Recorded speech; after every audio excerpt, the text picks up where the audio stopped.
Kwa kweli maarifa ya Mungu ni ya ajabu sana. Angetufunulia siri kuhusu siku yetu ya kulala mauti, je, tungeishi maisha ya Ukristo kabla siku hiyo haijakaribia? Hapana kabisa. Mungu ni tajiri wa hekima. Kwa kweli maarifa ya Mungu ni ya ajabu sana. Angetufunulia siri kuhusu siku yetu ya kulala mauti, je, tungeishi maisha ya Ukristo kabla siku hiyo haijakaribia? Hapana kabisa. Mungu ni tajiri wa hekima. Siku zetu si nyingi na sote twafahamu hili. Ni dhahiri shahiri kwamba hatujui siku tutalala mavumbini. Tusifanye nizaza maisha yetu ya Ukristo wala kesho tung'ang'anie ufalme wa Mungu kwanza. Siku zetu si nyingi na sote twafahamu hili. Ni dhahiri shahiri kwamba hatujui siku tutalala mavumbini.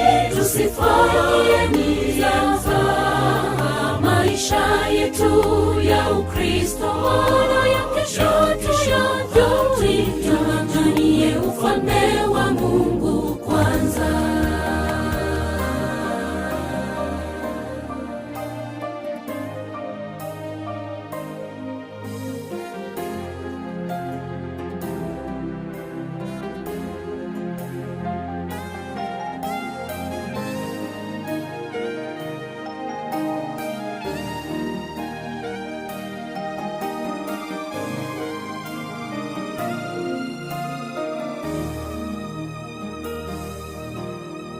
Sote twafahamu duniani hatudumu. Tunajua kwamba tunakufa, ila hatujui siku wala saa. Na la kushangaza, bado twaishi maisha ya kutojali. Twafaa kuishi tukijua kwamba leo yaweza kuwa siku yetu ya mwisho duniani. Sote twafahamu duniani hatudumu. Tunajua kwamba tunakufa, ila hatujui siku wala saa. Siri hii yanishangaza. Bwana tufunze kuhesabu siku zetu kwa hekima. Tunapoishi tuishi tukijua leo yaweza kuwa siku yetu ya mwisho duniani. Siku zetu si nyingi na sote twafahamu hili. Ni dhahiri shahiri kwamba hatujui siku tutalala mavumbini. Tusifanye nizaza maisha yetu ya Ukristo wala ya kesho tung'ang'anie ufalme wa Mungu kwanza. Siku zetu si nyingi na sote twafahamu hili. Ni dhahiri shahiri kwamba hatujui siku tutalala mavumbini. Tusifanye nizaza maisha yetu ya Ukristo wala ya kesho tung'ang'anie ufalme wa Mungu kwanza. Siku zetu si nyingi na sote twafahamu hili. Ni dhahiri shahiri kwamba hatujui siku tutalala mavumbini. Tusifanye nizaza maisha yetu ya Ukristo wala ya kesho tung'ang'anie ufalme wa Mungu.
kimekuwa tisho kubwa, kinachukua wapendwa wetu.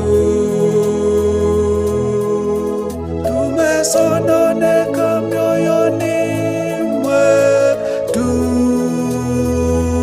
tunaomba Bwana tufariji, tuhurumie.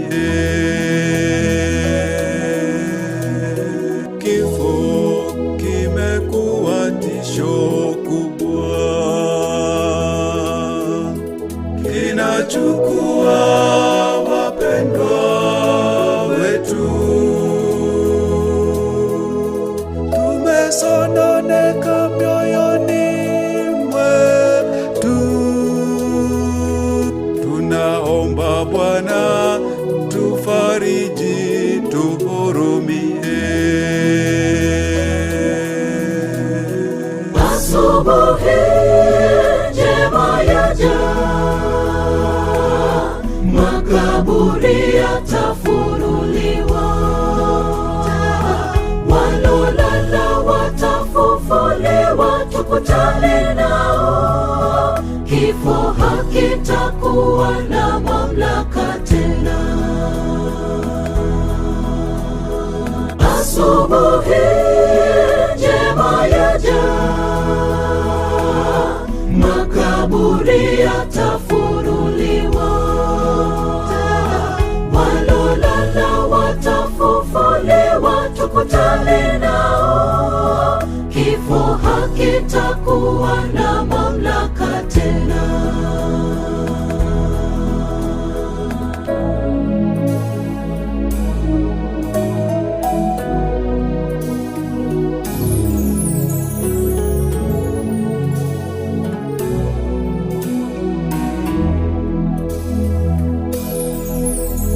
Mayatima watakutana na wazazi wao,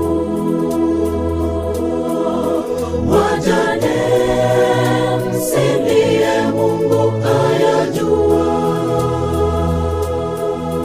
Walolala watafufuliwa, na isubiri sana siku hiyo. Mayatima watakutana na wazazi wao,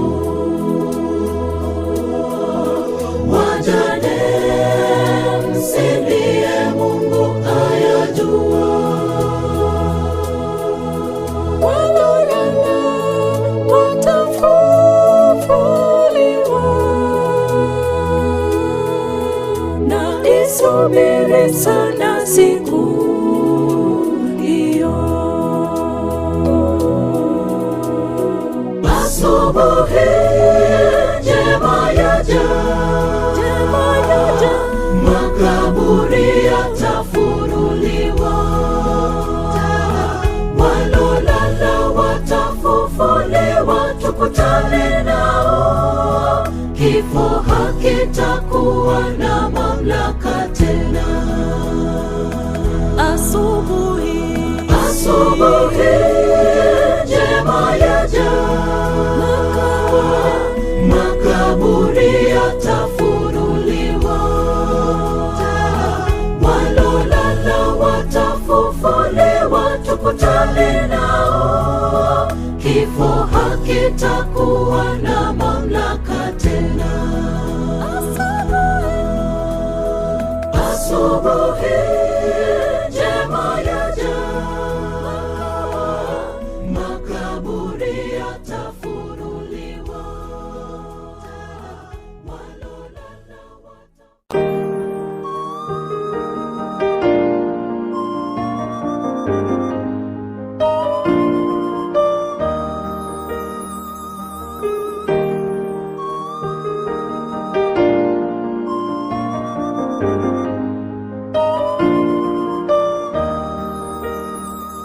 tuliishi pamoja, tulikula pamoja na yeye, tulicheka pamoja na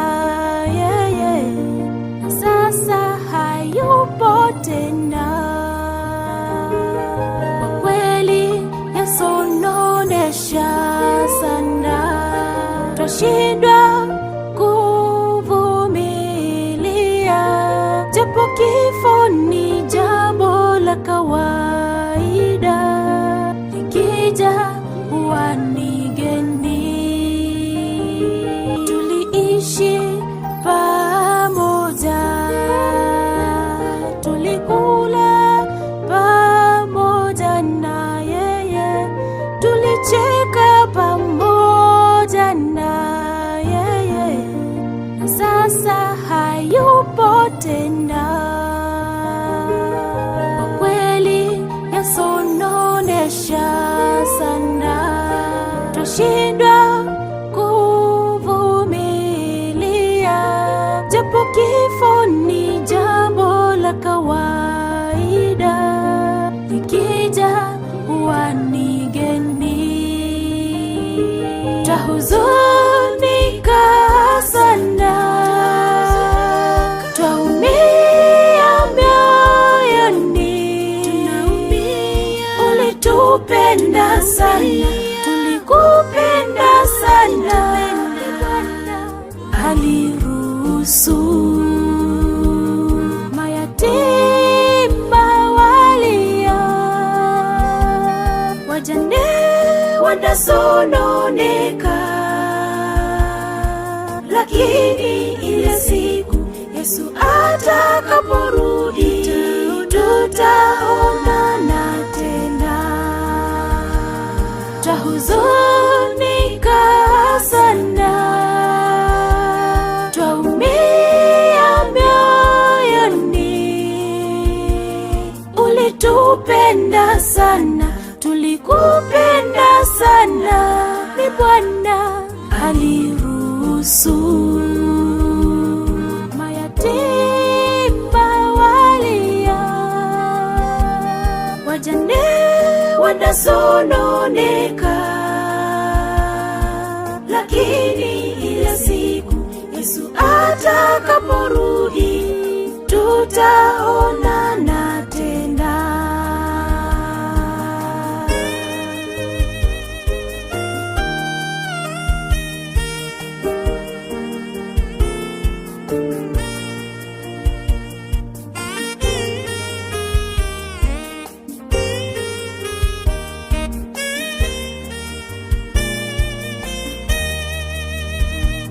Baba wa mayatima,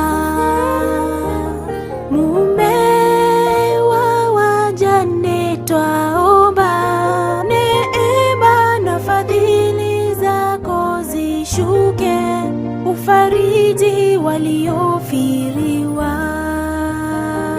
peke yao hawawezi, wanatamani jua litue, kwa machungu wanayopitia Bwana, giza kubwa la wafunika. Baba wa mayatima, mume wa wajane, twaomba neema na fadhili zako zishuke, ufariji waliofiriwa, peke yao hawawezi, wanatamani jua litue, kwa machungu wanayopitia Bwana, giza kubwa la wafunika. Twahuzunika sana, twaumia mioyoni, ulitupenda sana, tulikupenda sana, ni Bwana aliruhusu mayatima walia, wajane wanasononeka, lakini ile siku Yesu atakaporudi, tutaonana tena. Twahuzunika sana,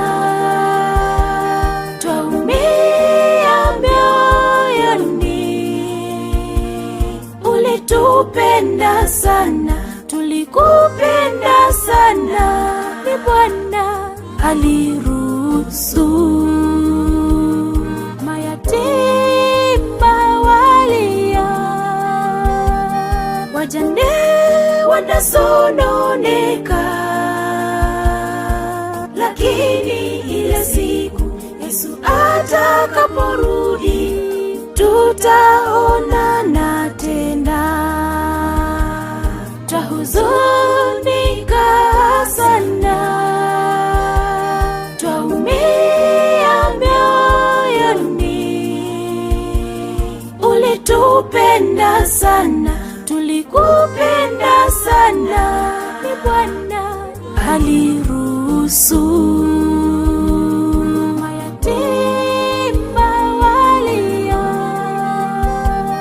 wajane wanasononeka, lakini ile siku Yesu atakaporudi tutaonana tena. Twahuzunika sana, twaumia mioyoni. Ulitupenda sana, tulikupenda sana, ni Bwana aliruhusu mayatima walia, wajane wanasononeka, lakini ile siku Yesu atakaporudi tutaonana tena.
kagocha, kwa heri tumerane. Tore nogo semeria, ma emambie montororane. Emambiengi ya Yesu kagocha, kwa heri tumerane. Tore nogo semeria, ma emambie montororane. Emambiengi ya Yesu kagocha, kwa heri tumerane. Tore nogo semeria, ma emambie montororane. Emambiengi ya Yesu kagocha, kwa heri tumerane.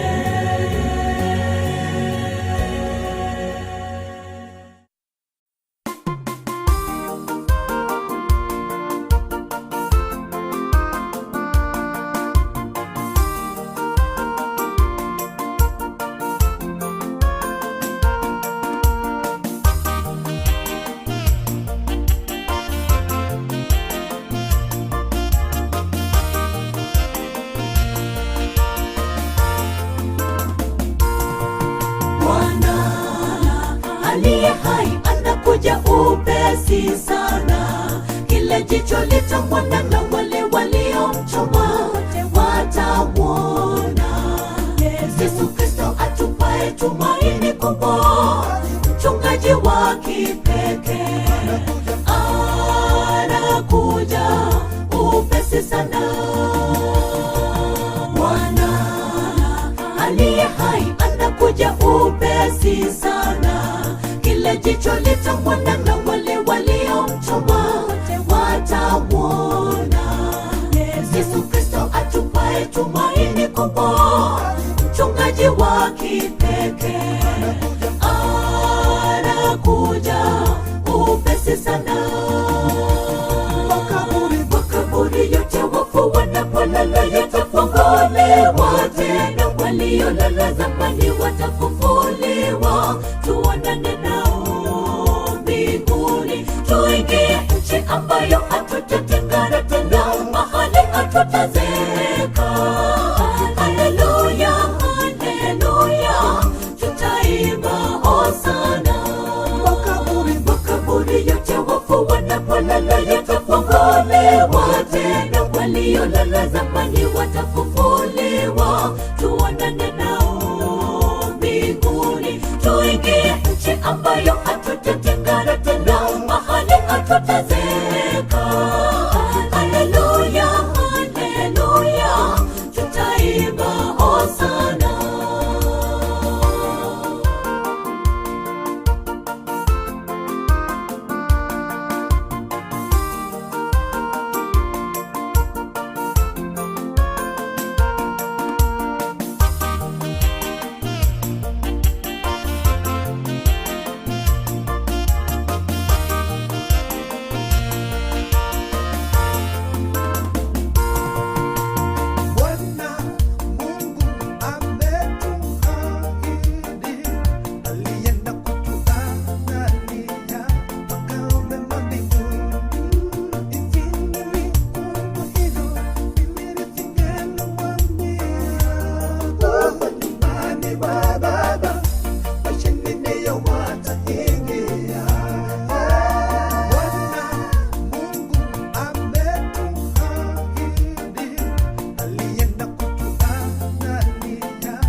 wanapolala yatafunguliwa tena, waliolala zamani watafufuliwa. Tuonane nao mbinguni, tuingie nchi ambayo hatutatengana tena, mahali hatutazeeka.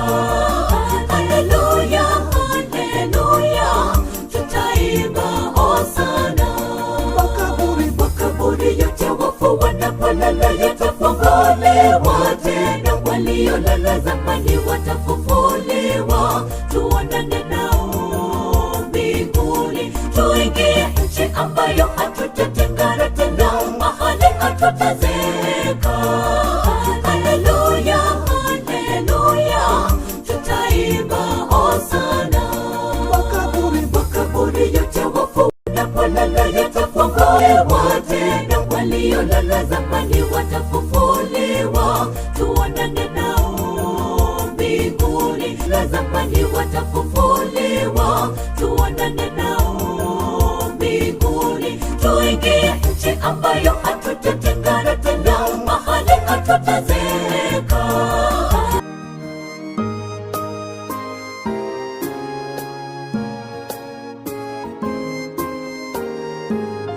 Sihitaji, nataka kwa yakini nipate Mwokozi.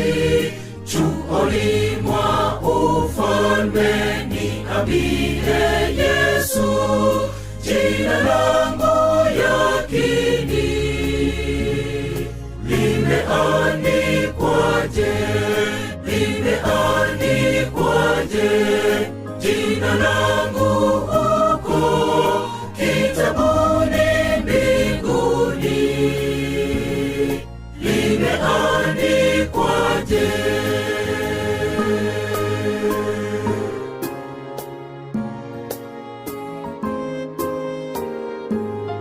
Dhambi zangu ni nyingi, ni kama mchanga, lakini damu yako Mwokozi yatosha.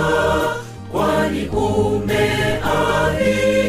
zijapo nyekundu zitakuwa nyeupe ilivyo theluji. Limeandikwaje jina langu huko kitabuni mbinguni? Limeandikwaje?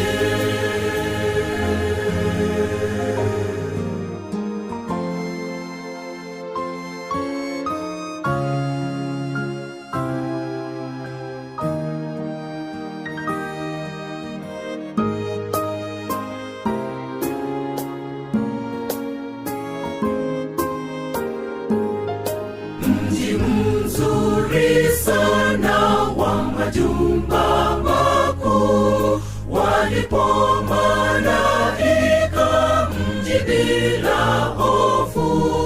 Wakaapo waliona mavazi safi, limeandikwa sasa jina langu huko. Limeandikwaje jina langu huko kitabuni mbinguni? Limeandikwaje? Limeandikwaje jina langu huko kitabuni mbinguni? Limeandikwaje?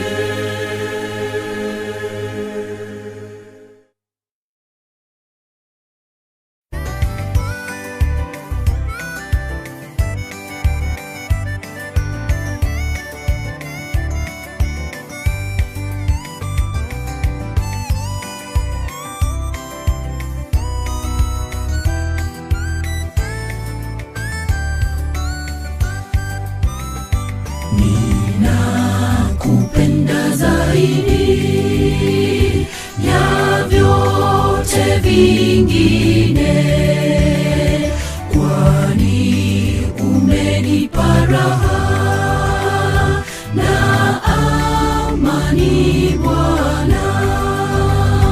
Nusu haijatangazwa ya upendo wako, nusu haijatangazwa, damu hutakasa.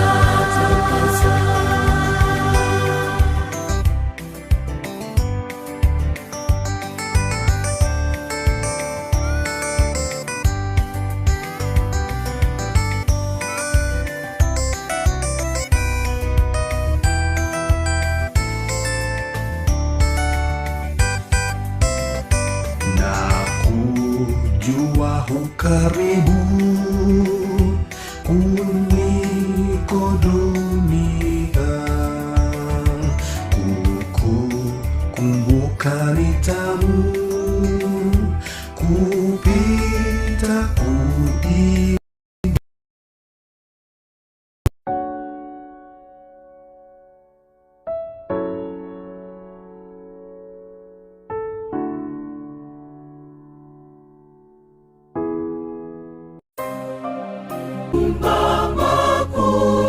Walipo malaika mji bila hofu, wakaapo waliona mavazi safi, limeandikwa sasa jina langu huko. Limeandikwaje jina langu huko kitabuni mbinguni? Limeandikwaje, limeandikwaje jina langu huko kitabuni mbinguni? Limeandikwaje?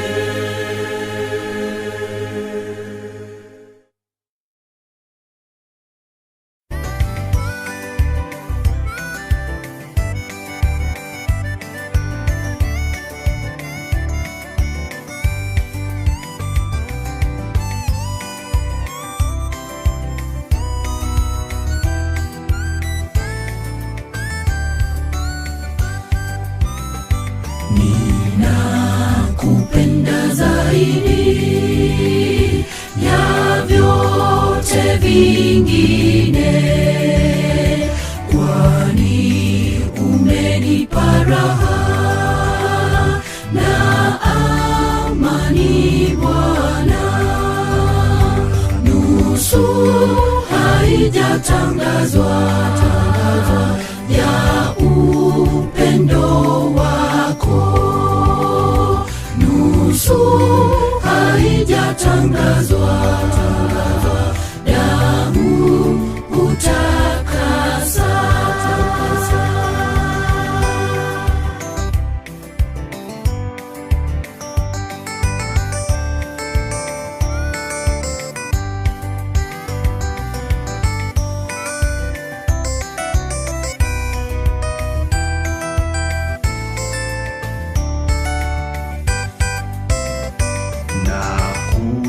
Jua hukaribu kuliko dunia, kukumbuka ni tamu kupita kuishi.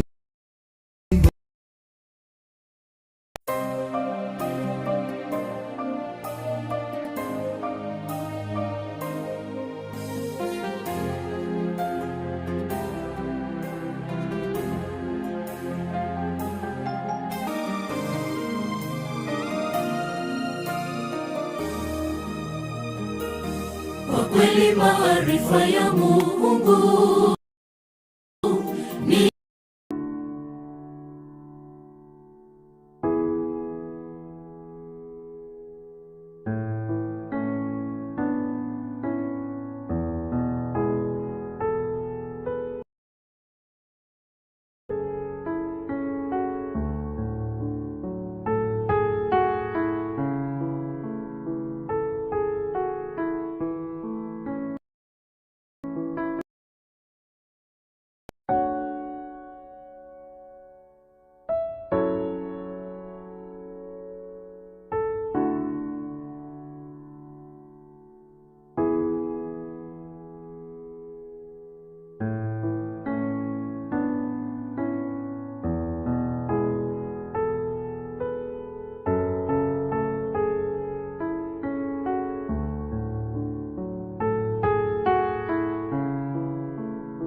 kweli maarifa ya Mungu ni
kweli maarifa ya Mungu ni ya ajabu sana. Angetufunulia siri kuhusu siku yetu ya kulala mauti, je, tungeishi maisha ya Ukristo kabla siku hiyo haijakaribia? Hapana kabisa. Mungu ni tajiri wa hekima. Kwa kweli maarifa ya Mungu ni ya ajabu sana. Angetufunulia siri kuhusu siku yetu ya kulala mauti, je, tungeishi maisha ya Ukristo kabla siku hiyo haijakaribia? Hapana kabisa. Mungu ni tajiri wa hekima. Siku zetu si nyingi na sote twafahamu hili. Ni dhahiri shahiri kwamba hatujui siku tutalala mavumbini. Tusifanye nia za maisha yetu ya Ukristo nayo kesho tung'ang'anie ufalme wa Mungu kwanza. Siku zetu si nyingi na sote twafahamu hili. Ni dhahiri shahiri kwamba hatujui siku tutalala mavumbini. Tusifanye nia za maisha yetu ya Ukristo nayo kesho tung'ang'anie ufalme wa Mungu kwanza.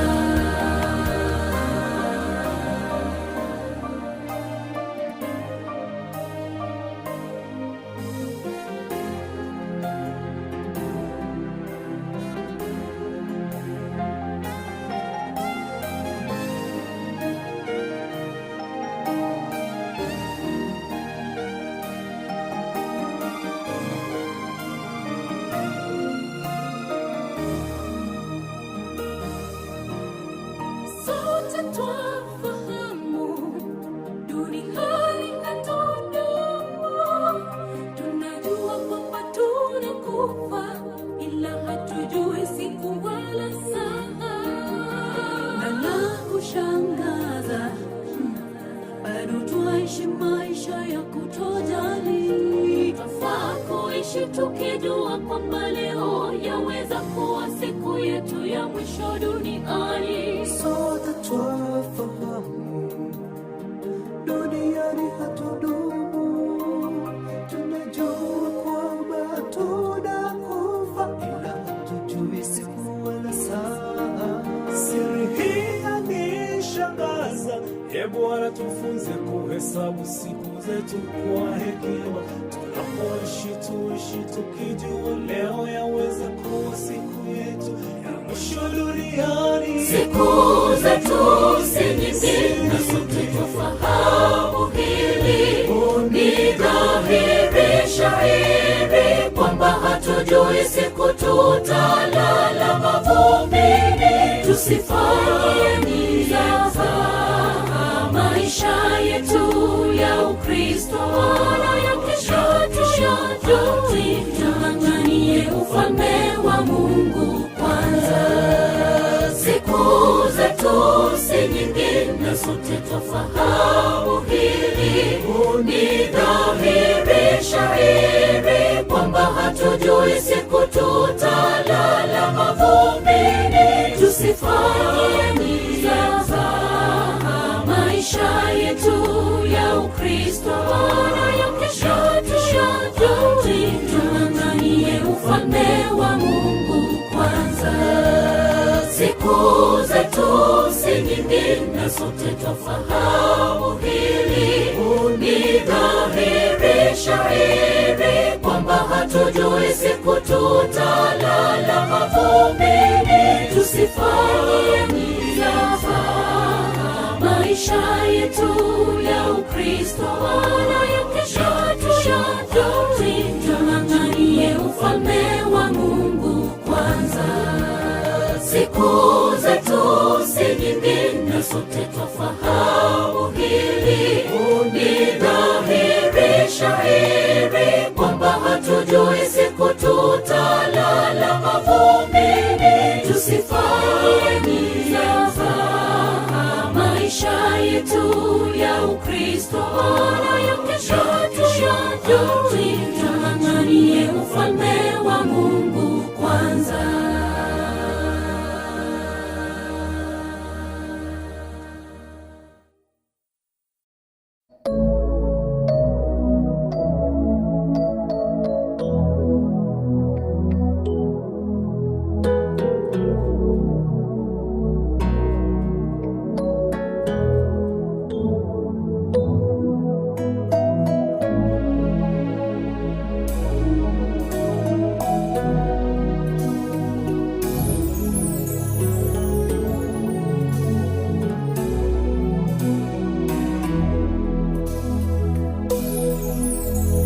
Kifo kimekuwa tisho kubwa, kinachukua wapendwa wetu. Tumesononeka mioyoni mwetu, tunaomba Bwana tufariji, tuhurumie. Kifo kimekuwa tisho kubwa, kinachukua wapendwa wetu. Tumesononeka mioyoni mwetu, tunaomba Bwana tufariji, tuhurumie. Asubuhi njema yaja, makaburi yatafunuliwa, walolala watafufuliwa, tukutane nao. Kifo hakitakuwa na mamlaka tena. Asubuhi njema yaja,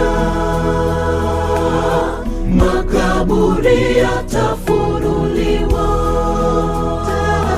walolala watafufuliwa, tukutane nao. Kifo hakitakuwa na mamlaka tena.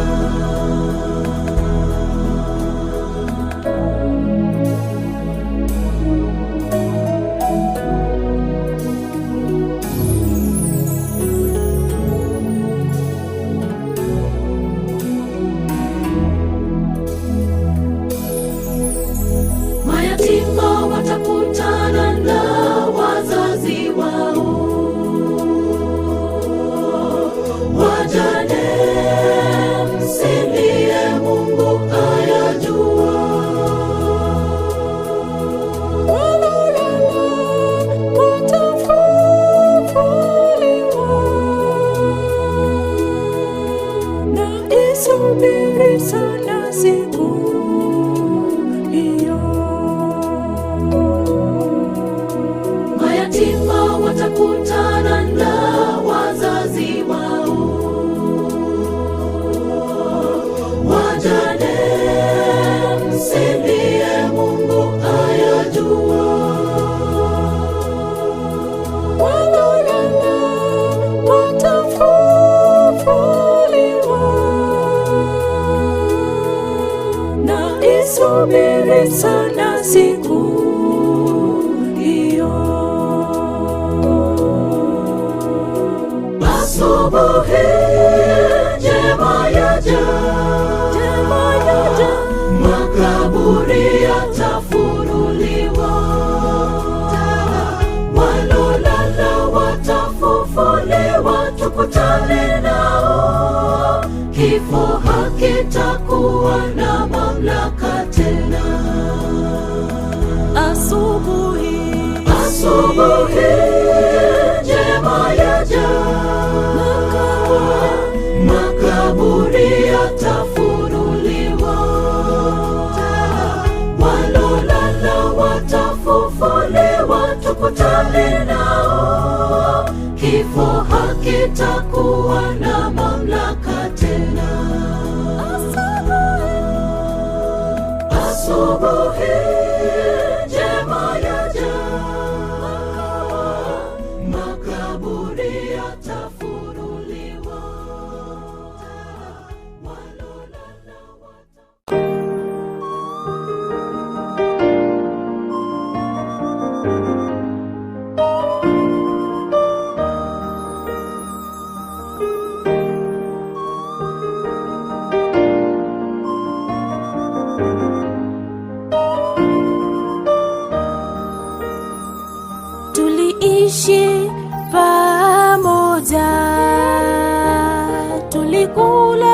sana, twashindwa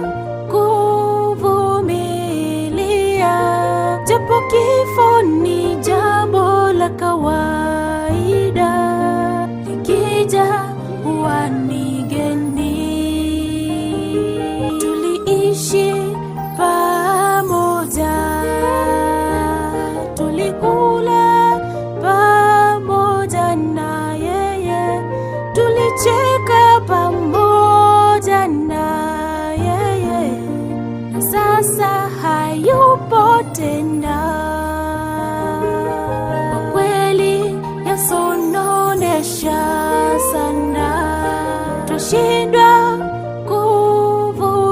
kuvumilia, japo kifo ni jambo la kawaida, likija huwa ni geni. Twahuzunika sana, twaumia mioyoni,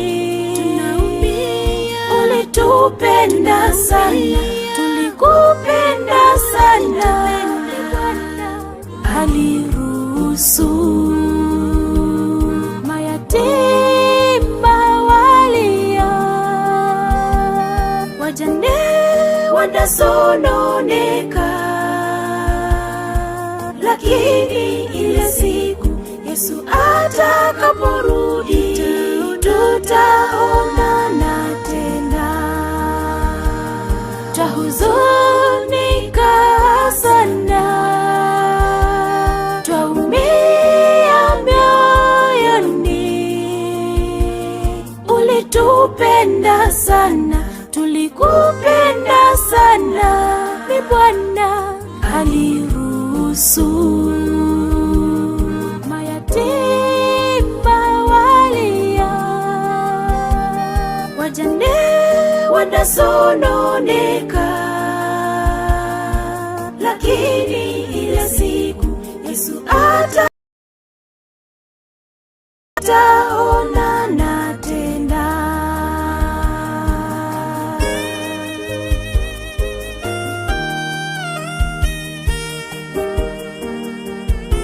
Baba wa mayatima,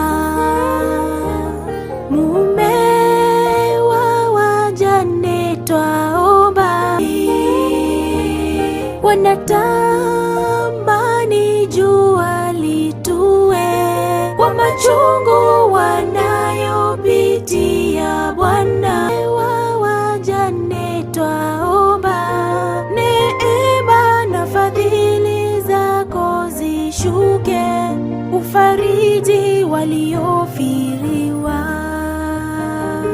peke yao hawawezi, wanatamani jua litue kwa machungu wanayopitia. Bwana, giza kubwa la wafunika, twahuzunika sana, twaumia mioyoni, ulitupenda sana, tulikupenda sana, ni Bwana aliruhusu mayatima walia, wajane wanasononeka, lakini ile siku Yesu atakaporudi, tutaonana tena. Twahuzunika sana, twaumia mioyoni,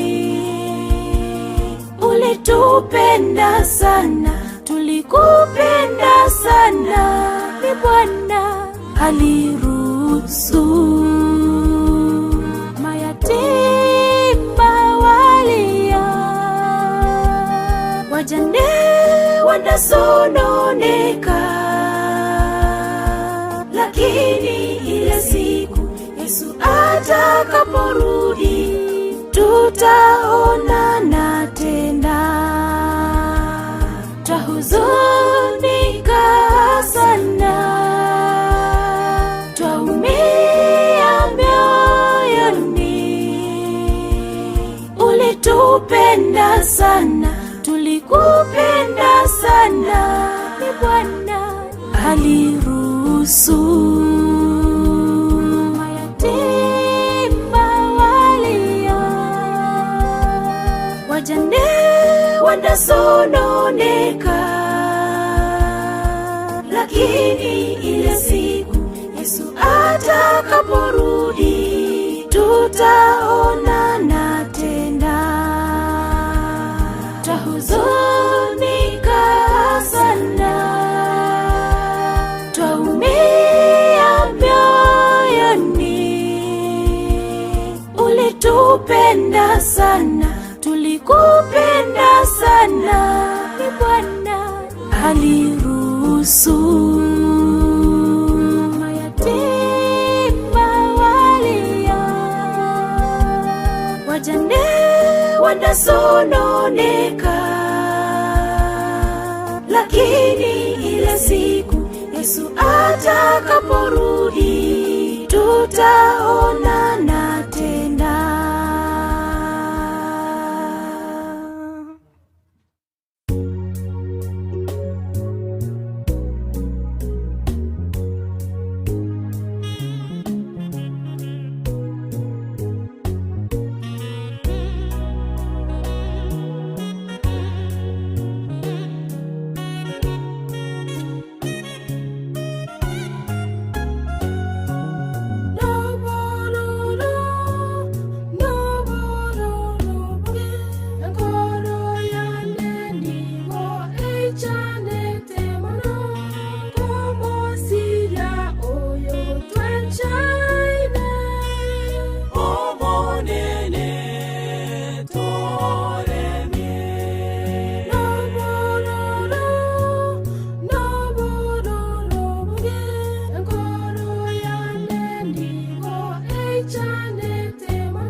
Semeria maemambieye montorora gocha, kwa heri tumerane.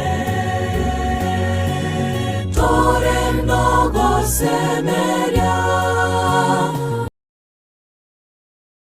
montororane,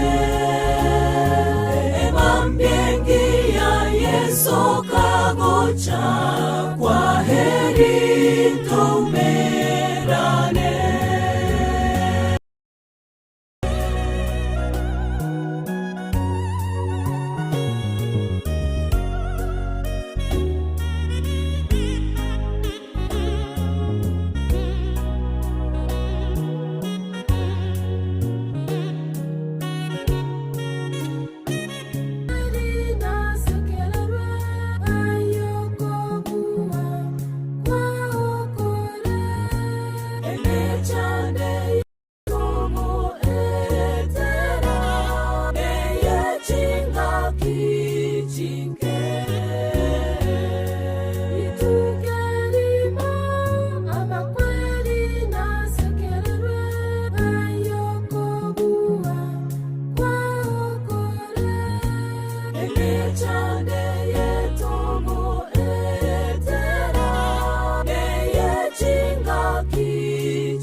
Semeria maemambieye montororane,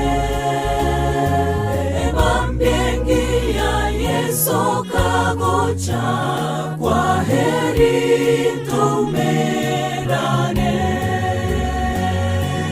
Tore nogo semeria maemambieye montororane,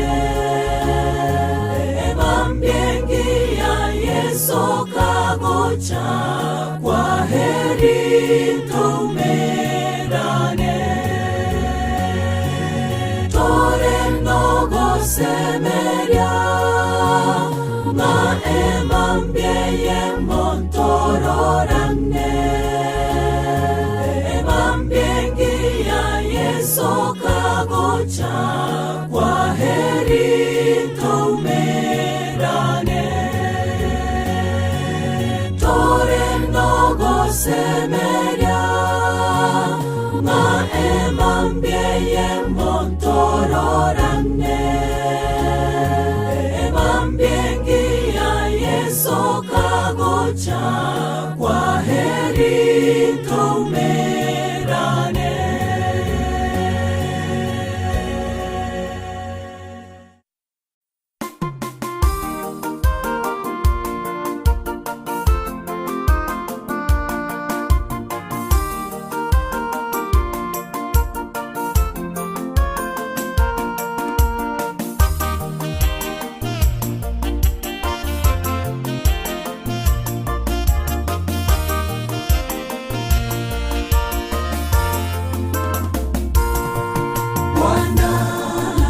Aliye hai anakuja upesi sana, kile jicho litamwona na wale waliomchoma watamwona. Yesu Kristo atupaye tumaini kubwa, mchungaji wa kipekee anakuja upesi sana. Bwana aliye hai anakuja upesi sana, kile jicho litamwona na wale waliomchoma watamwona. Yesu Kristo atupaye tumaini kubwa, mchungaji wa kipekee anakuja upesi sana. Makaburi yote wafu wanapolala yatafunguliwa tena, waliolala zamani watafufuliwa, tuonane nao mbinguni, tuingie nchi ambayo hatutatengana tena, mahali hatutazeka. Haleluya, haleluya, tutaimba hosana. Makaburi yote wafu wanapolala yatafunguliwa tena, waliolala zamani watafufuliwa, tuonane nao mbinguni, tuingie nchi ambayo hatutatengana tena, mahali hatutazeka. Haleluya, haleluya, tutaimba hosana.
Wanapolala yatafunguliwa tena, waliolala zamani watafufuliwa, tuonane nao mbinguni, tuingie nchi ambayo hatutatengana tena, mahali hatutazeka. Haleluya, haleluya, tutaimba hosana. Makaburi yote wafu wanapolala yatafunguliwa tena, waliolala zamani watafufuliwa, tuonane nao mbinguni, tuingie nchi ambayo hatutatengana tena, mahali hatutazeka.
Kwa kweli maarifa ya Mungu ni ya ajabu sana. Angetufunulia siri kuhusu siku yetu ya kulala mauti, je, tungeishi maisha ya Ukristo kabla siku hiyo haijakaribia? Hapana kabisa. Mungu ni tajiri wa hekima. Kwa kweli maarifa ya Mungu ni ya ajabu sana. Angetufunulia siri kuhusu siku yetu ya kulala mauti, je, tungeishi maisha ya Ukristo kabla siku hiyo haijakaribia? Hapana kabisa. Mungu ni tajiri wa hekima. Siku zetu si nyingi na sote twafahamu hili. Ni dhahiri shahiri kwamba hatujui siku tutalala mavumbini. Tusifanye nia za maisha yetu ya Ukristo nayo kesho tung'ang'anie ufalme wa Mungu kwanza. Siku zetu si nyingi na sote twafahamu hili. Ni dhahiri shahiri kwamba hatujui siku tutalala mavumbini. Tusifanye nia za maisha yetu ya Ukristo nayo kesho tung'ang'anie ufalme wa Mungu kwanza.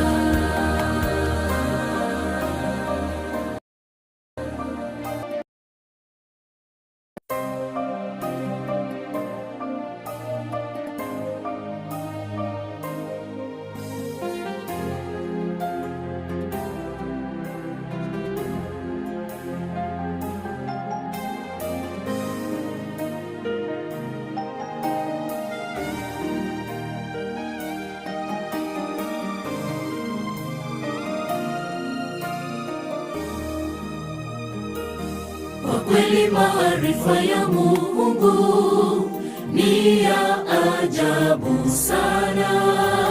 Angetufunulia siri kuhusu siku yetu ya kulala mauti, je, tungeishi maisha ya Ukristo kabla siku hiyo haijakaribia?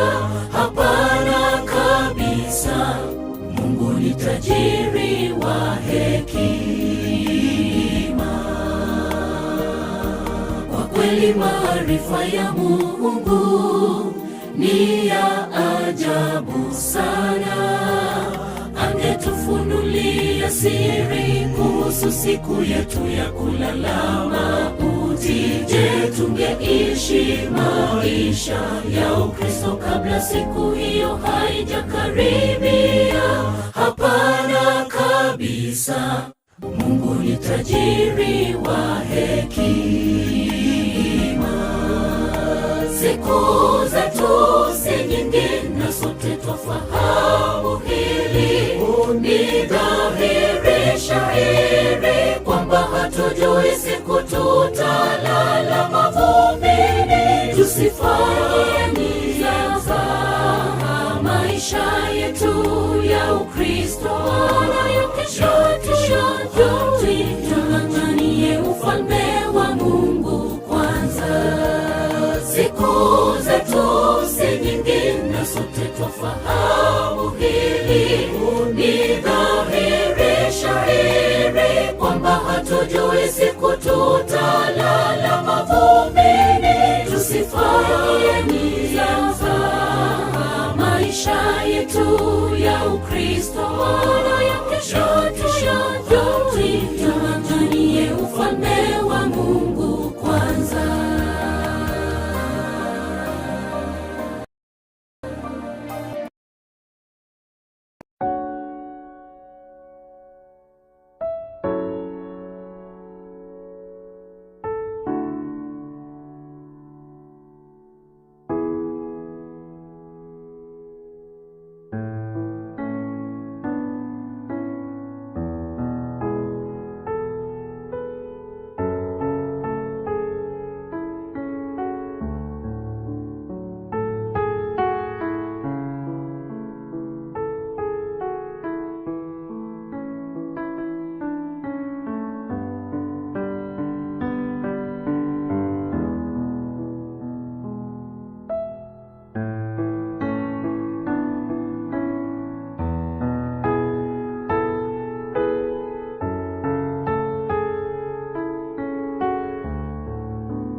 kweli maarifa ya Mungu ni ya ajabu sana.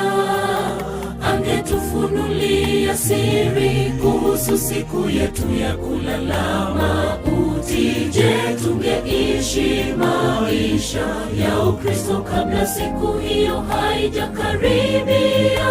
Hapana kabisa. Mungu ni tajiri wa hekima. Kwa kweli maarifa ya Mungu ni ya ajabu sana. Angetufunulia siri kuhusu siku yetu ya kulala mauti, je, tungeishi maisha ya Ukristo kabla siku hiyo haijakaribia? Hapana kabisa. Mungu ni tajiri wa hekima. Siku zetu si nyingi na sote twafahamu hili. Ni dhahiri shahiri kwamba hatujui siku tutalala mavumbini. Tusifanye nia za maisha yetu ya Ukristo wala kesho tung'ang'anie ufalme wa Mungu kwanza. Siku zetu si nyingi na sote twafahamu hili. Ni dhahiri shahiri kwamba hatujui siku tutalala mavumbini. Tusifanye nia za maisha yetu ya Ukristo wala ya kesho tung'ang'anie ufalme wa Mungu kwanza.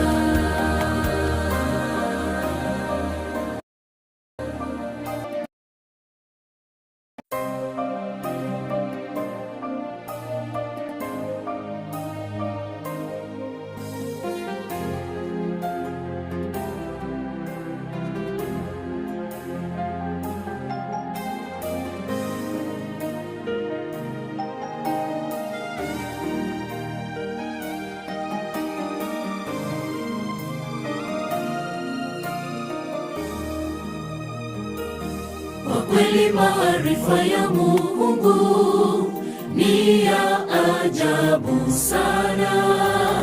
Angetufunulia siri kuhusu siku yetu ya kulala mauti, je, tungeishi maisha ya Ukristo kabla siku hiyo haijakaribia? Hapana kabisa. Mungu ni tajiri wa hekima.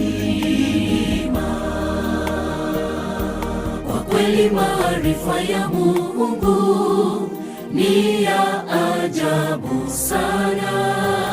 Angetufunulia siri kuhusu siku yetu ya kulala mauti, je, tungeishi maisha ya Ukristo kabla siku hiyo haijakaribia? Hapana kabisa. Mungu ni tajiri wa hekima. Siku zetu si nyingi na sote twafahamu hili. Ni dhahiri shahiri kwamba hatujui siku tutalala mavumbini. Tusifanye nia za maisha yetu ya Ukristo wala ya kesho tung'ang'anie ufalme wa Mungu kwanza. Siku zetu si nyingi na sote twafahamu hili. Ni dhahiri shahiri kwamba hatujui siku tutalala mavumbini. Tusifanye nia za maisha yetu ya Ukristo wala ya kesho tung'ang'anie ufalme wa Mungu kwanza.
kweli maarifa ya Mungu ni ya ajabu sana.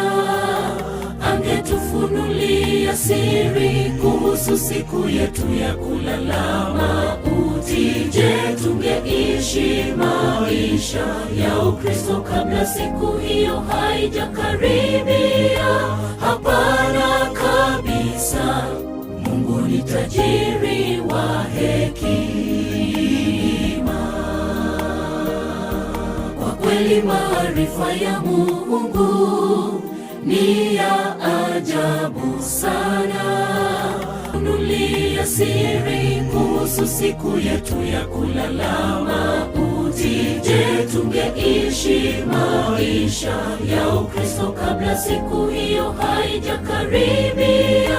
Hapana kabisa. Mungu ni tajiri wa hekima. Siku zetu si nyingi na sote twafahamu hili. Ni dhahiri shahiri kwamba hatujui siku tutalala mavumbini. Tusifanye nizaza maisha yetu ya Ukristo nayo kesho tung'ang'anie ufalme wa Mungu kwanza. Siku zetu si nyingi na sote twafahamu hili. Ni dhahiri shahiri kwamba hatujui siku tutalala mavumbini. Tusifanye nizaza maisha yetu ya Ukristo nayo kesho tung'ang'anie ufalme wa Mungu kwanza.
kiagera twenyure tole moyo mulisi ito nere tama etengangurarare ama kweli bona barigo ye ego toro kinge kene se itole talise ito twensi etora soro gendo tutama etiri tuko nonensa tora arwa sobo iko bwense biyamone togore nyasenga biyamone kiagera bera mona intwe kare tuacha ke safari ko town nando to ikiri abuya nando tenilire kerebono chinga kitogo chikobato gotegerera ringana twaseme iringandi ya gosemeria kero yo moyo chira oyuro mosani bwo mulisi ontita ndaitende to murandi urato kwanira asemara gobe yiga nigakoro ku murandi Habakuk ya korwa ase district ya Gekomu nero urato kwanere ase chinse chiga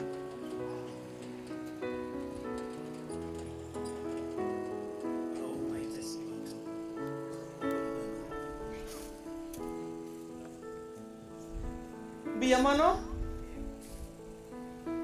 bono iganta gete twarega nyumurandi orachi gutokwanira ase maragoba ya rero na bali tole moyo togendere kwebori nga intubo gima bwito nga itubo begete murandi Habakuk karibu unene na watoto wa Mungu igachiche nsabe elinda agendere kurwa.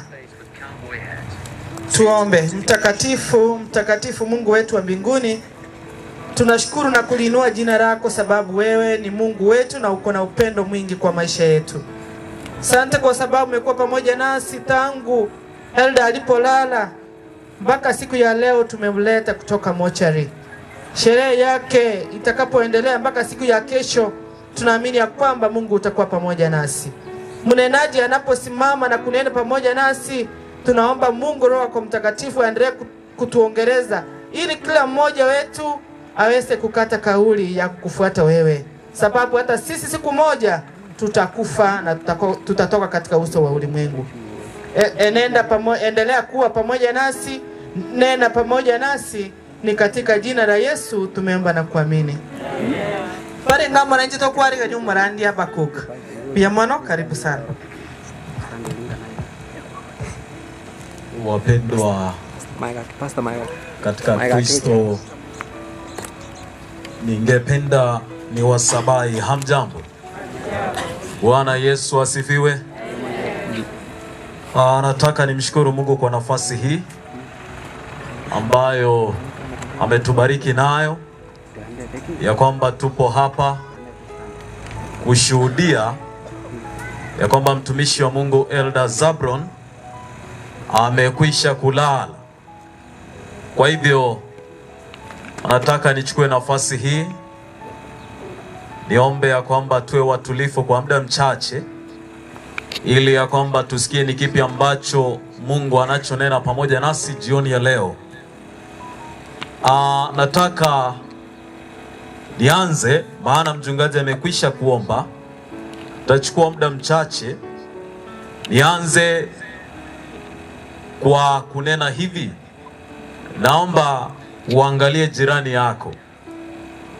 Nataka nikupe zoezi kidogo. Uangalie jirani yako. Angalia jirani yako. Unajua kuna wengine ambao wana matatizo, wana shida.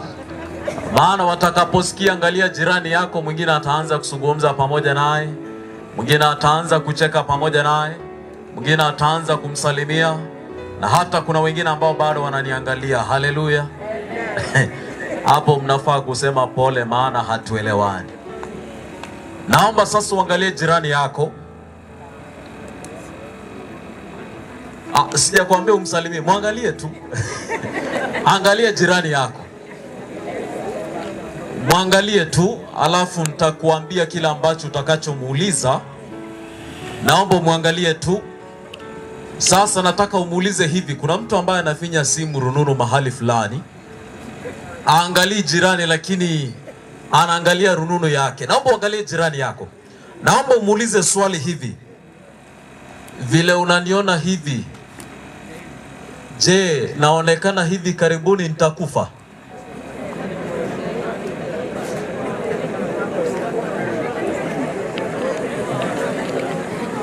Eke gusimo bole roche mnankoro lekana biyeiga oroche mbwango ndagende.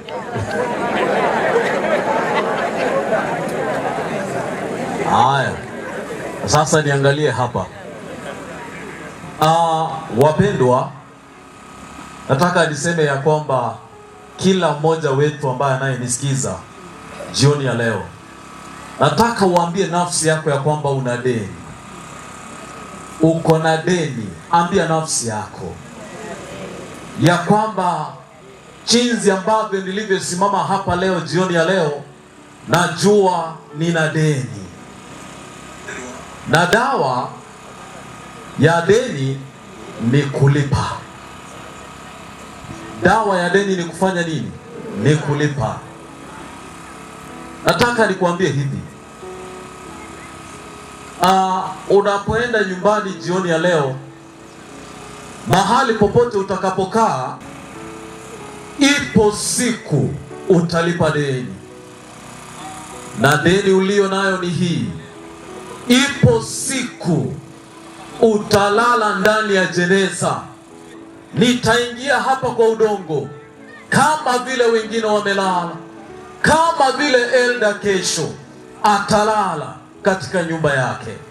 Nataka nikwambie una deni na unatembea ungali wewe ni mauti. Natembea mimi ningali ni mauti. Lakini wapendwa, licha ya hayo, najua ya kwamba lipo tumaini kwa watu wa Mungu. Haleluya. Ndio maana nimesimama hapa jioni ya leo ni kuambia mpendo ya kwamba lipo tumaini kwa watu wa Mungu. Kwa hivyo nataka niseme hivi. Iwapo bado hujaamini ya kwamba Yesu alikufa msalabani, akalala ndani ya kaburi, na baada ya siku 3 akafufuka, leo naomba Mungu akusaidie uamini. Haleluya.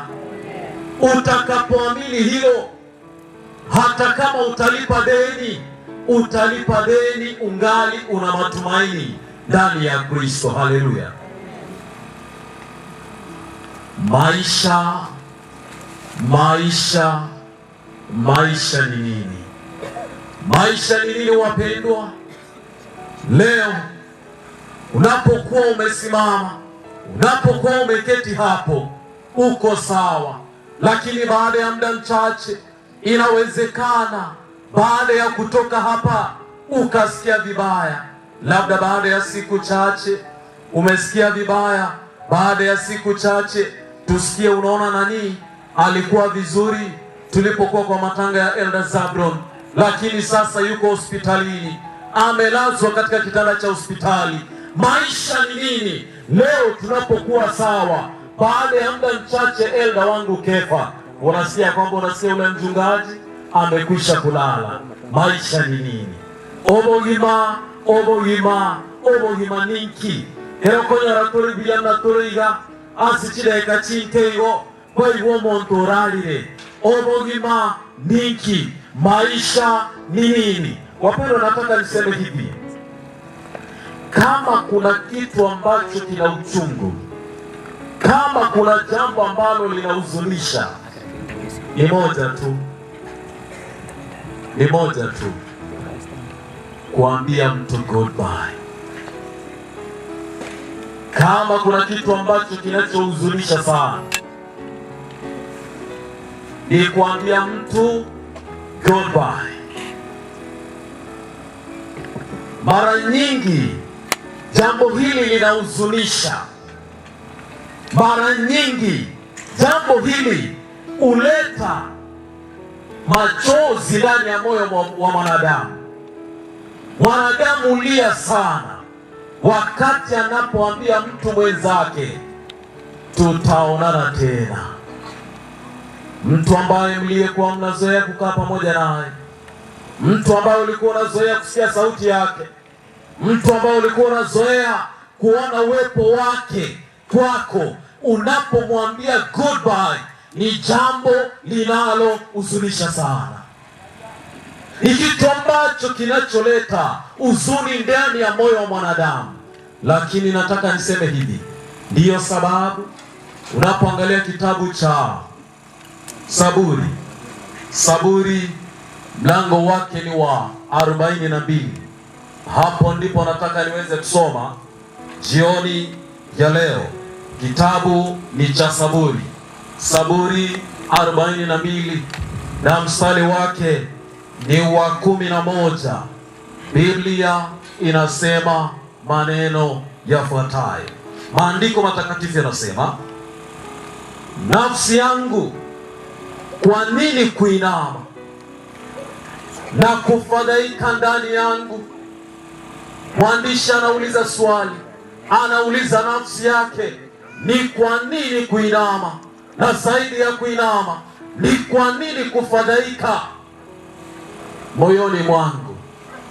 Unajua vile nawaangalia, kila mmoja amefadhaika sana kwa sababu ya kifo cha mzee ambaye amekwisha kulala. Kila mmoja inawezekana ana huzuni, hasa familia inajiuliza maswali, imekuwaje mapema Bwana, si hata ungemruhusu tumuone mwaka ujao? Nataka nikwambie, mwandishi anauliza swali anapoendelea kusema maneno yafuatayo, ya kwamba umtumaini Mungu katika kufadhaika kwako, katika huzuni iliyo moyoni mwako. Neno ni moja tu, tumtumaini nani? Mungu wa mbinguni. Na anasema ya kwamba kwa maana nitakuja kumsifu. Ipo siku tutakapokuja kumsifu Mungu wa mbinguni. Na anasema aliye afya ya uso wangu na Mungu wangu. Haleluya.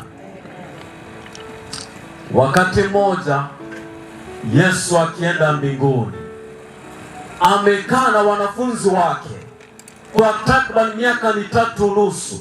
Maandiko yanasema ya kwamba anapoenda mbinguni, wanafunzi wake walijua ya kwamba hawatawaionana pamoja naye. Na ni kweli, maana Yesu alikufa msalabani, na alipokufa msalabani, wanafunzi wake wakabaki wakiwa hai. Hawakuwahi muona tena Kristo katika maisha yao. Wanafunzi hawa wakafadhaika sana, wakawa na huzuni sana. Kama vile nataka niambie familia hivi, ya kwamba hakuna siku tena katika dunia hii ya dhambi tutakapomuona mzee ambaye amekwisha kulala. Kanisa, hakuna siku tena katika dunia hii ya dhambi tutakapomuona mzee akizungumza, akiwa amesimama mbele yetu tena. Haipo tena, haitawepo. Kwa hivyo wanafunzi wakafadhaika. Walipofadhaika wakahuzunika. Walipohuzunika wakajawa na hasira. Walipomaliza kujawa na hasira, wakawa bila matumaini. Lakini Yesu akawaambia neno moja, kama vile tulivyo hapa leo. Nataka niseme hilo neno tu, na nitakapomaliza nitaketi. Familia, sikiza kwa makini. Marafiki, sikiza kwa makini. Washiriki wa kanisa, sikiza kwa makini.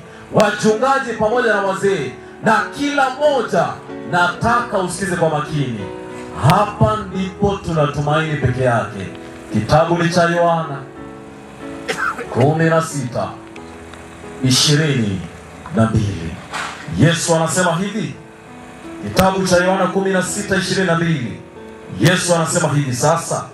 Baada ya hayo anasema hivi, basi ninyi hivi sasa mna huzuni kama vile tulivyoketi hapa sasa hivi. Tuna huzuni kama vile tulivyokaa hapa, tumehuzunika katika mioyo yetu. Wachungaji tuna huzuni, washiriki tuna huzuni, familia tunahuzunika sana. Maandiko yanasema basi hivi sasa nyinyi mna huzuni, lakini mimi nitawaona tena. Haleluya. Nataka nikwambie hivi, japo tuna huzuni, tutakapojikakamua vema, tutakapojitolea kwa kutenda mema, kwa kuyafanya mazuri, kwa kuyafanya yale ambayo Mungu anahitaji, ipo siku tena tutaonana na Elda. Haleluya. Hapo ndio tunatumaini peke yake. Japo sasa hivi tuna huzuni, lakini hipo siku tutaonana na Elda tena. Maandiko yanasema na mioyo yenu itafurahi. Haleluya. Tena hatutakuwa na huzuni, hatutakuwa na kumwaga machozi, lakini tutakuwa na furaha. Na anasema hivi ya kwamba, Biblia inasema ya kwamba na furaha yenu hakuna awaondole hai. Haleluya. Hakuna mtu ambaye atakaye ondoa furaha tutakayokuwa nayo. Hapa ndipo tunatumaini peke yake. Najua umehudhuria katika matanga mingi, najua umeenda mazishi mengi, najua kwa mfano leo tulipokuwa kule mochari, unajua inapofika siku ya Thursday ndio tuna soko kubwa daraja 2, lakini nataka niwaambie tena kuna soko jingine ambalo ni kubwa zaidi kuliko ya daraja 2 ambayo ni mochari. Watu wanalala, yaani huyu anapotolewa mwingine anatolewa, huyu anapotolewa mwingine anatolewa. Na nataka nikwambie daraja 2 inawezekana wanaanza soko lao labda kitu kama saa 2 asubuhi, lakini hili soko lingine la mochari wengine hata utolewa saa 10 asubuhi. Wanasafiri labda kutoka hapa hadi Nairobi, wanatolewa asubuhi, na kuna wengine ambao hutolewa mpaka jioni. Nataka nikwambie ya kwamba japo tunapitia haya yote, hipo siku tutasimama, na tutakaposimama, maana tutakuwa na furaha, tutamcheka adui mkubwa ambaye ni kifo. Haleluya. Tutamuuliza kifo, nguvu zako zipo wapi? Tutamuuliza kifo, uwezo ulio nao wa kuchukua matajiri, maskini, wa kuchukua wadogo na wakubwa na watu wa wastani, uwezo uliokuwa nao upo wapi? Tutamcheka mauti, maana maandiko yanasema vema ya kwamba adui wa mwisho kuharibiwa ni nani? Hapo tunatumaini. Haleluya. Wapendwa, tumtegemee Kristo. Kama uko hapa, ninakulilia nafsi yako na nalilia nafsi yangu. Kama hujamkubali Kristo kuwa mwokozi wa maisha yako, kubali leo. Kubali leo, ili ya kwamba japo utalala, japo nitalala, tulale tukiwa na tumaini ndani ya Kristo, ili ya kwamba tuwe na uwezo na furaha ya kukuja kuchekelea kifo, tukimuuliza kifo, ndio kaburi, uwezo wako uko wapi? Uwezo wako uko wapi? Bwana awabariki. Ni ombi langu jioni ya leo, Bwana afariji familia ya Elda Zabron, na kila mmoja aseme amen. Mnaposema amina, ina maandishi ya kwamba na iwe hivyo. Naomba tunyanyuke, wala ambao tuna uwezo wa kusimama. Kama mama ni mchofu anaweza kaketi, alafu tuweze kufanya ombi. Tunaomba. Baba wetu na Mungu wetu mwema, tunakushukuru kwa sababu ya nafasi hii tena, na kwa sababu Kristo unatupenda sana. Japo sisi ni wenye dhambi na wasinifu miguuni pako, jioni ya leo tumesimama hapa tunaposhuhudia kulala kwa mtumishi wako Elda Zabron kwa njia ya kipekee. Yesu, tumekuja hapa kuleta joto, japo joto la kipekee linatoka miguuni pako. Ni kweli kabisa ya kwamba kuna pengo ambalo limezalia likiwa wazi baada ya mtumishi wako huyu kulala, Yesu, ombi letu ni kwamba ukalijaze, ukajaze pengo hili katika familia yake, ukajaze pengo hili katika marafiki, ukalijaze pengo hili kila sehemu alipokuwepo mtumishi wako Elder Zabron. Zaidi ya yote, uwape faraja kila ya kwamba kuna mmoja hapa ambaye Kristo bado haja kukubali kama mwokozi wa maisha yake. Ni ombi letu jioni ya leo tutakapotoka wako. Zaidi ya yote Bwana, mipangilio yote tangu sasa hadi mwisho wa sherehe ya mtumishi wako tunaikabidhi miguuni pako. Nguvu na ulinzi wa kipekee ni katika Kristo Yesu tumeomba na kuamini. Amen. Barikiwa.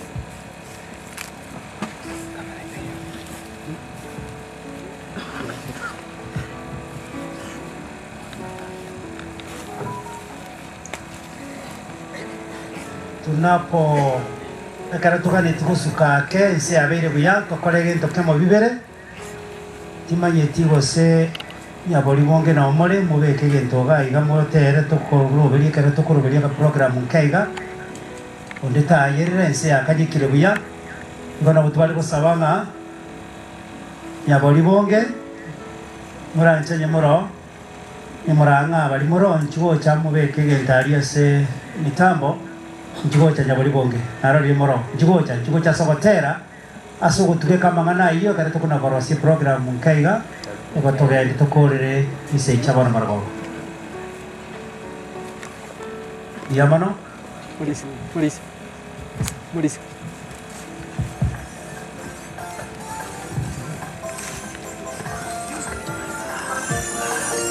Kabucia ya yona kucari na kubuat kurwa na dia mangana ko bata ya cuma sampai sila pintu ide di kurwa dia mana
Nobe omocheno omonene ale moroko mena omona tata. Na malaika tabatera tapamoto ya Nyasaye utowe meganda. Nobe omocheno omonene ale moroko mena omona tata. Na malaika tabatera tapamoto ya Nyasaye utowe meganda. Ichote sitabe nowenena sasi me omonene. Ere no buya omwene no natoire omochobuya. Ichote sitabe nowenena sasi me omonene. Ere no buya omwene no natoire omochobuya. Ichote sitabe nowenena sasi me omonene. Sasi me omonene. Ere no buya omwene no natoire omochobuya. Amen. Amen. Yaburi bonge biamono. Hiyo ndio kanisa ambayo ilikuwa ya Elda Saburo. Kwa sababu ya wakati asenge jechinsa ngo twale gukora iga isa 11 ya beire kono goto gukora iga asobwango na gori kurwari na ndeka tukanyete kurwa se family ali gane yamo tararangire komiti iri ari kuja gutora yari kura asa iga egere tukorira birori ngakike ko bakutimara goba nabona ari kubori ngabari bakuruka munanate bigwaria onde bwensi okuruka ontita the late ontita ekasen musebwa mwabo nchwango gochaira nchugocha mbate kimokora onde bwensi okuruka ontita bwabo nchwango gocha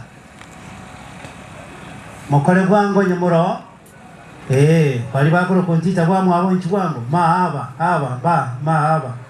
nchwango wono Igo, wali bakuru kontita kwa mwabo.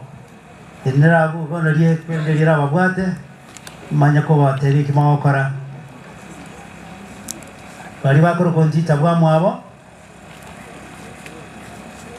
Robera ngera ine ya mabu bateri kimawokora. Robera buchialia, robera scout yabu biche babwate. Yamono sana, yamono. Manya kurangiria bagisangio mubanga bagisangio bali bakurukana nga ya nini na ini bocha mole igo mogotoka ni biasa na bagisangio lakini wana abaiga wana timanyeti ngolio manene kabisa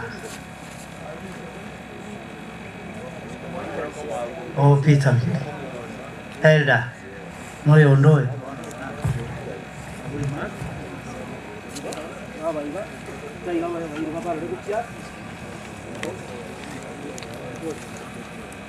Abami tu wairi ruya. Jongkar ni nyasai ngam biamo ne kia era. Ronyo tito tu nyori. Dupina dam. Manena tu teve tingali tu kerimo. Tu ruasobi ko buensa sengenjo.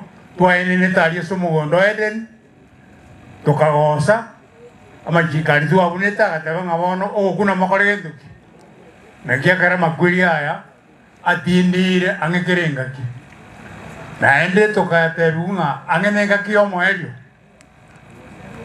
makwiri na koregento ki mokorera moina na abandi bakoregento ki ebitondo bitile kana amangana imoro aikirane bali mware ngebosonge mojali nkimwararo yani esete kokanete yonsi pi kurukere kona ya busi este cocanete na vero okumia kero moyo minarari ya buna ingengi nyolete di tu kon tita chekora to kakwana nerne simi kisa chama goroba to kagamba to kasekega ekero monta ngatire simi mambi ai tu ya bwate tinga monti to korengento yani ona matebeti ngaya umutu otokalibuya na wana mwene nitio ngaya binde byokwa na mutu otokale tikintoki tolibuya ani no mayene bwalenge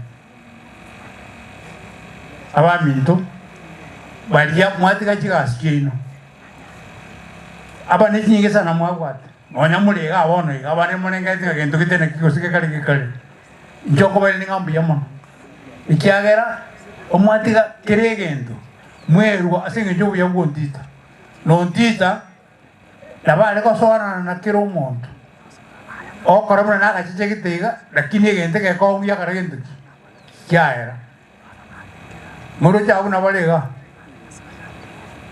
bai janete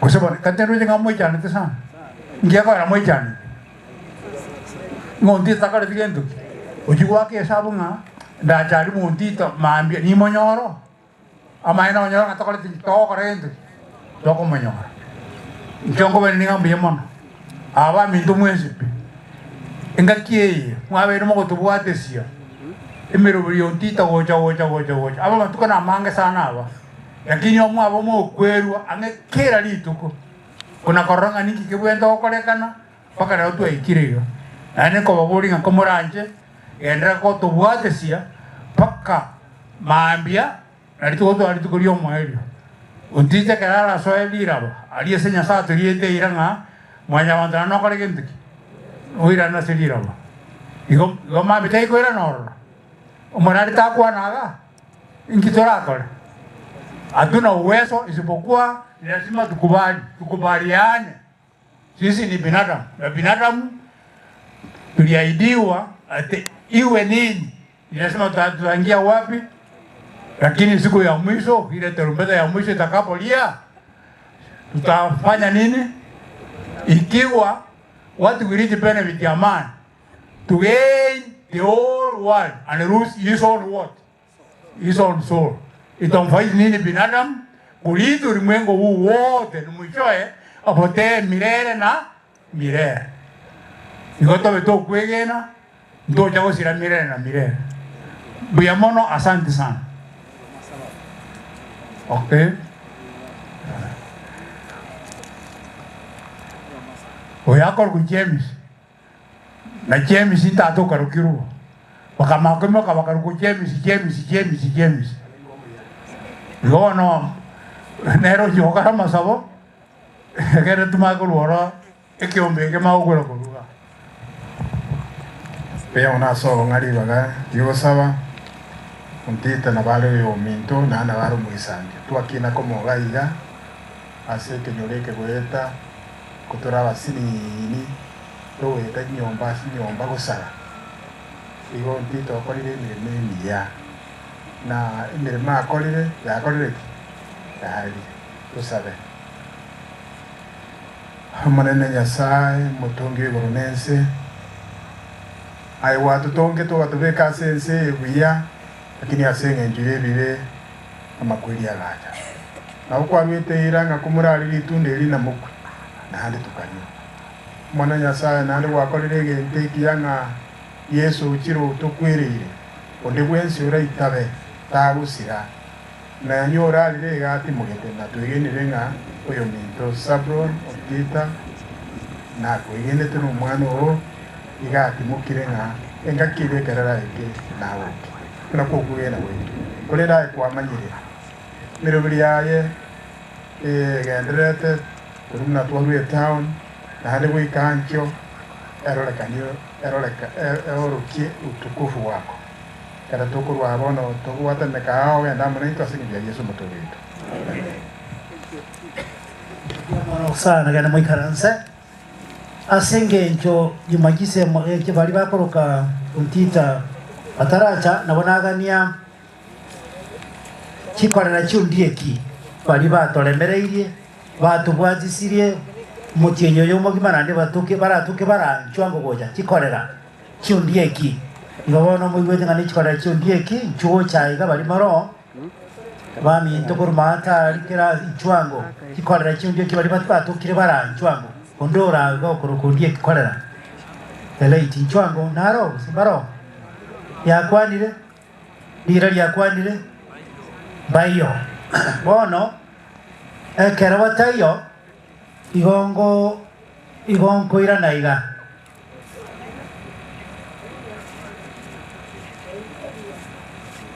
Chico, sí. Okay. Biamono sana. Biamono. Bono nari gochanga chinga kiechi onkorangeria baro kero kende batamanyeti abamu abo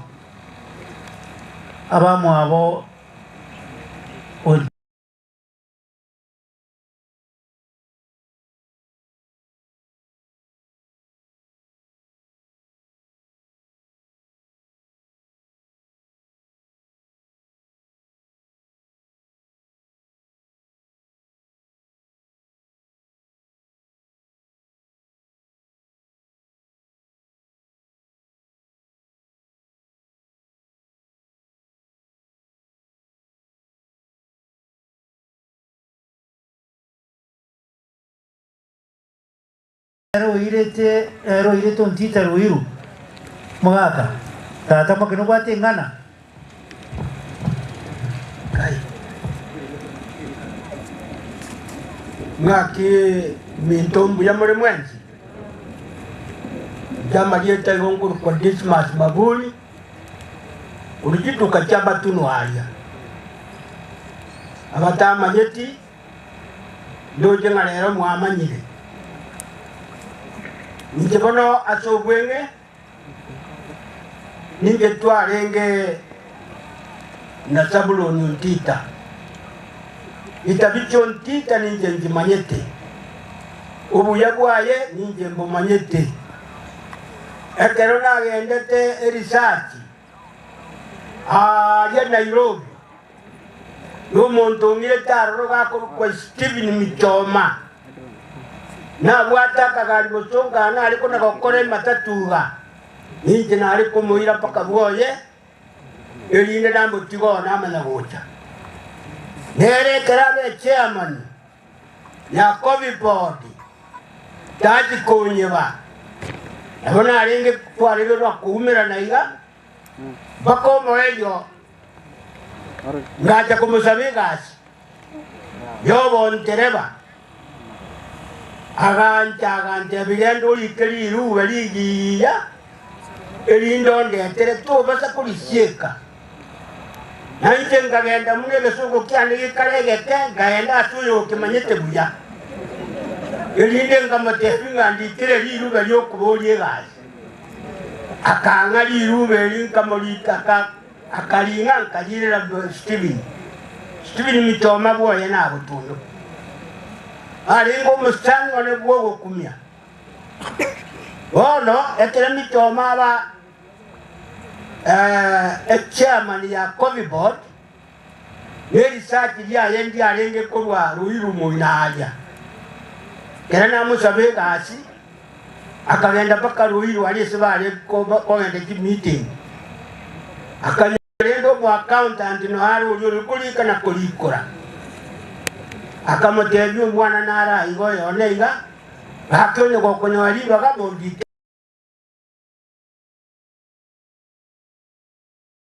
Kotna kucha for interview one kere na nyora ngondi ke yali rubelio na range ligwe ko genda ko terinase umukubwa no yo kondika nera ndorova nere ga ile long cases akamenya konte bya eke bungo yendi gari yo kunye lindo irane iyo igamanyete gategete ko ko interview kasoime karabura na bogori na chaka muna na ontukalia ngo chaga gante iteneniga inchovis oya da ofisi aganza bete bandi agate bindura chake kolegaji ngamate bimbono iga orande dai gate no ngo chale wana terena ni oranga unditire lende bakacha buone mbare no muy buone kurbo basi alia bakacha kunkwana one kere baicha inyumba gona ali kubatigera igo nasi obusina abatigera twagenda n'omukubu Mombasa twakola wiki twagita bono ngaje komonyerera umukubu onenga uta abantu mbali mwana bakukoleire ndagera utali kubandikira agateba gachoba tebi bahiki akabalika nande bonzi balinga babiri umuyibone nuntita untita lede no alwete nande wako buga bamuire transfer ku Kimeru amatebi umukubwa ya lingale yesa station yele kisi utakutika muiro tikachagendo bono linda gate busoga asali tayete munali tayete busoga litayete ninje nagerete akagenda abu Nairobi mangana ya buyana akolete gose basi mbuya mana mana mbuya mbuya mana ya mana o bwana kurwai ayo chas Biamono, wabana ni biamono, asenjoji sakia keire. Itu dah bawa apa sabloni. Nabana bawa yang baca bamanyikane. Tima nyeti ose tua bawa apa boka ibo. Mabimboki. Asa Marieta, onero manene akor ko Agnes. Agnes. Mucho ko boko iga. Ona Agnes akor ko. Oyo ko mubuatia akor ko esta. Oyo kumubwati nga yaje agakuru kwa mura oyo kumubwati nga yaje era Timothy agakuru ku Timothy biamono tukora Marieta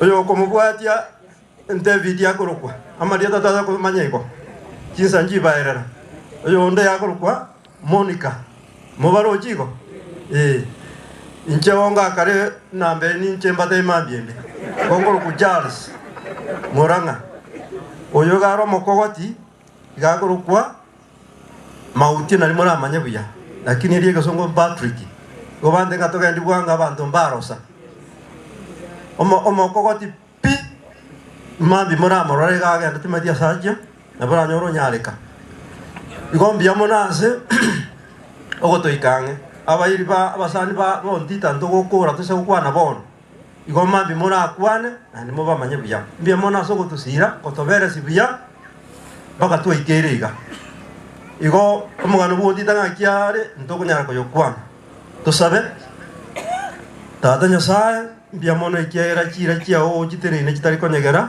asa abantu babonsi abagwanjite waturende kurwayo mintasirete wabera na ndugo ikatwa ikere yako moneta kurwase mojeri ona wasani bae bonsi kero bane birenga byo boja komorora na kumurera asangyo na baikire twabekira samagoka obara bya baike bya na babara ruwa nubutuko bagoso turende utugitere bya eke bura kyo toreta asinge yoko mwene bya samasikani kabamo na bonsi turenda asitwensi na segeta chingoro chitu tena boronge na bokong na basani baito batu segetire tororo bubui wiri tukeri naso bimabonzi wasabira asiritele yeso yoro motori ito amina diamono baria bagisange mokora tiga mambia morolekane na endemo muimo kesemene na singi kinsandirire ona ali kuboria committee eri ali kura inchwango gocha committee eri ali kura yagendia mangana yego mutinye yo mugima inchwango gocha egere Mbatevi Kimokora committee led by Keva, Elda Keva Bobere, Evans Ichuwango, Nyakerogo, Ichuwango, Palibale Kura, Kumuranje Korabuango, Biamona singing Chubu Ororo, a family Muatoa, a singing Icho, Yemere Yamua Kora, Naende Mualet Tatu, Mirana Kora Kiria Renge. Your father was very hospitable. Gamunto, Children Hospital Kinyinge. Mwachiro, take a one. Chuo cha committee. Okay, chairman. Biamono yominto asenga inchogo twalibaga awa chira asenga incho yoko enia Molisia Sabroni tukubana ninga biamono andonsi ayamu akora on behalf of this committee na abanda abali kuchima abo tutaba twensi gatia tunawashukuru sekretari ingana liwa akora aido gasaba for the family ogakora your contributions ogakora kendi yonsi ukaleta none chinko kere gento tokoberninga mbia mono more especially none the church elders balitwa vegete on duties bali gocha for devotion for the family na bangina bonsi abanyara ko bakoleta march on behalf of this committee twabatenga mbia mono. Mungu awabariki ono ntakete ko yo minta sabe turwa na kera sabire mbatebi kitogokora. Atupendaye Mungu wetu, asante kwa wakati huu. Mione vema watoto wako waweze kukaa hapa kwa ajili ya kuketi hapa kwa ajili ya kuleta rambirambi sawa kwa ajili ya ndugu wetu Ontita ambaye amelala. Mungu wetu, asante kwa sababu tunajua kazi ambayo ulitupatia. Umbali huu umetuleta chini la kutukuza Bwana. Na utusamee mahali tukufanya vyema kama wanadamu. Na Mungu wetu, yale ambayo yanaendelea kuanzia sasa na kuendelea mpaka kesho chini la kutukuza Bwana. Utukumbuke katika ufalme wako Bwana, tuomba katika jina la Yesu Kristo aliye mkombozi wetu. Amen. Biamono asengencho muna mwacha abageni abairi abasani na bonse abachira sengencho yogo chakoranga maene umulisi wa Ontita na arara na endento kaenderete ko arigania enyangi aya mambia seli tukulio moelio na butwale goikeriga litukulia lero abageni abako genda na bali bakobera nkaga balisia togenda lya sumubire to na abairi na abasani togenda kuchialia senka asengenjo yokobeka mulisia sara nyare ko boko timugere nyumba yaye until mambia karoto kumubeka se lirawa biamono aina banga na igo twakorera mukutano. Asanta sogocha na mambi toche mapema asengenjo yokwanza program irara una wa numu pastor na bali baranyana ko bagotenera se litukeligo moko genda mogende biamono ase onsi ase litukulia lero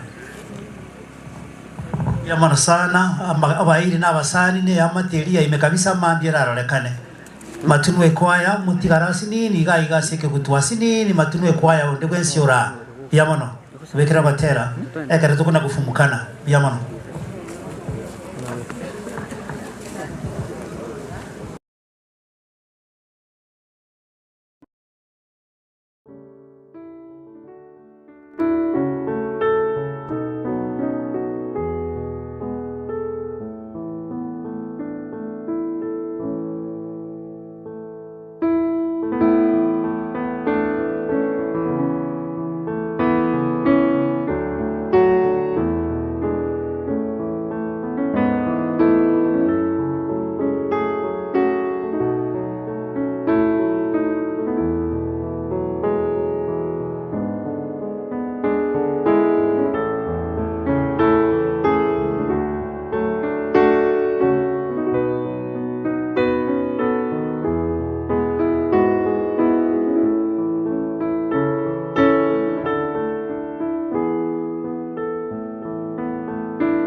when peace like a